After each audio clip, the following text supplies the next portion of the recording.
তিয়কৰ পুথিনৈ ৰিংবান্ধ ভাঙি বাঢ়নি পানীৰ তাণ্ডৱ। তিনি ঠাইত ভাগিল মাথাউৰি। নিশাৰ ভিতৰত বুৰ গ'ল কেইবাখনো গাঁও। হৈ আছে যোৱা বছৰত জামুগুৰিত তেনেকা সমস্যা হৈছিলে, কিন্তু এতিয়া মথাউৰি ভাল কৰাৰ কাৰণে তাত তেনেকা সমস্যা হোৱা নাই। কিন্তু আমাৰ যি খনিকৰত বৰ্তমান আমি জনামতে এইটো তৃতীয়বাৰৰ সমস্যা। আমি বিয়া হৈ অহা 8 বছৰ হোৱাৰ পিছত এইটো তৃতীয় সমস্যাই আমি দেখি পাইছোঁ। আৰু যথেষ্ট আমাৰ ৰোৱা তোলা হৈছে, কিন্তু আজি বানপানীৰ কাৰণে আমাৰ খেতি নষ্ট হৈছে। আমি খেতি পথাৰত কৰিবলৈ যথেষ্ট অসুবিধা হৈছে।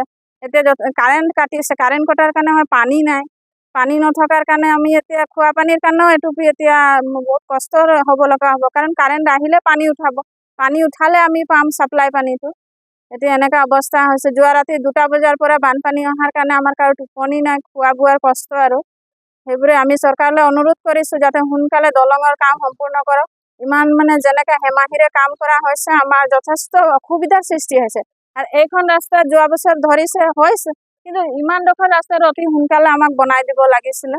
আমি চৰকাৰলৈ যথেষ্ট হিমন্ত বিশ্ব শৰ্মা ছাৰলৈ আমি বহুত আমাৰ ফালৰ পৰা অনুৰোধ জনাইছোঁ, আৰু যাতে আমাৰ ৰাস্তাৰ কামখিনি অতি সোনকালে ভালদৰে কৰিব পাৰে। কাৰণ এইফালে 2খন স্কুল আছে, মাছকুৰি মধ্য ইংৰাজী বিদ্যালয় আৰু পলাশবাৰী স্কুল। তাত এতিয়া ল'ৰা ছোৱালী গৰম বন্ধৰ কাৰণে যাব পৰা নাই। কালি দিনত আকৌ স্কুল ক্ষতি হ'ব, ল'ৰা ছোৱালীখিনি যাবলৈ অসুবিধা হ'ব। আমিও মাক দেউতাকে ল'ৰা ছোৱালী পঠাব নোৱাৰিম। আৰু সেইকাৰণে চৰকাৰলৈ আমি বহুত অনুৰোধ কৰিছোঁ যে আমাৰ ৰাস্তা সোনকালে, অতি সোনকালে যা সময় নালাগে, যাতে সোনকালে খৰালি দিনৰ অহা আগতে কামবোৰ কৰক।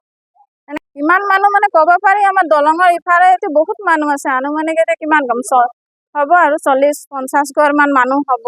যথেষ্ট মানুহ হৈছে।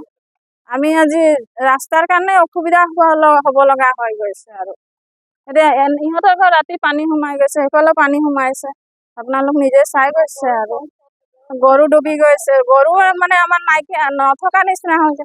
আজি কেঁচুৱাটো জ্বৰ হৈছে, তাকো আমি মেডিকেল নিব পৰা নাই। আজি আমি আপোনালোকৰ দ্বাৰা আমি ভাবিছিলোঁ আপোনালোকক মাতিম, আপোনালোক অহাৰ কাৰণে আমি বহুত ধন্যবাদো জনাইছোঁ আপোনালোকক। আৰু আমাক সহায় কৰিব বুলি আমি ছাৰলৈ আশা কৰিছোঁ। ৰূপজ্যোতি ছাৰকো আমি ৱাৰ্ড মেম্বাৰৰ লগতো কথা পাতিলোঁ, ৰাতিপুৱা আহিম বুলি সকাহ দিয়াৰ কাৰণে আহিছেও। বৰ্তমান এই বাইদেউহঁতে দেখি পাইছোঁ।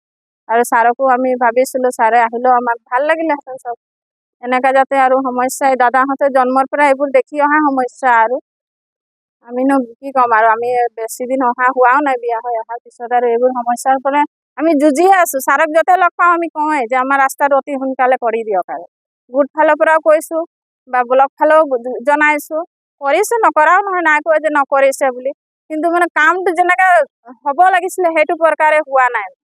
লাহিং, গাখীৰখোৱা, মৰাণ গাঁও আৰু বলমা গাঁও পঞ্চায়তৰ বহুকেইখন গাঁও পানীৰ তলত। হাহাকাৰ ৰাইজৰ মাজত। বৰ্তমানলৈকে বানপীড়িত এলেকাত উপস্থিত হোৱা নাই প্ৰশাসনৰ লোক। স্থানীয় ৰাইজে প্ৰতি বছৰে ভুগি অহা এই বাঢ়নি পানীৰ স্থায়ী সমাধান বিচাৰিছে। তিয়কৰ পৰা বিৰাজ বৰাৰ ৰিপৰ্ট, নিউজ নাও।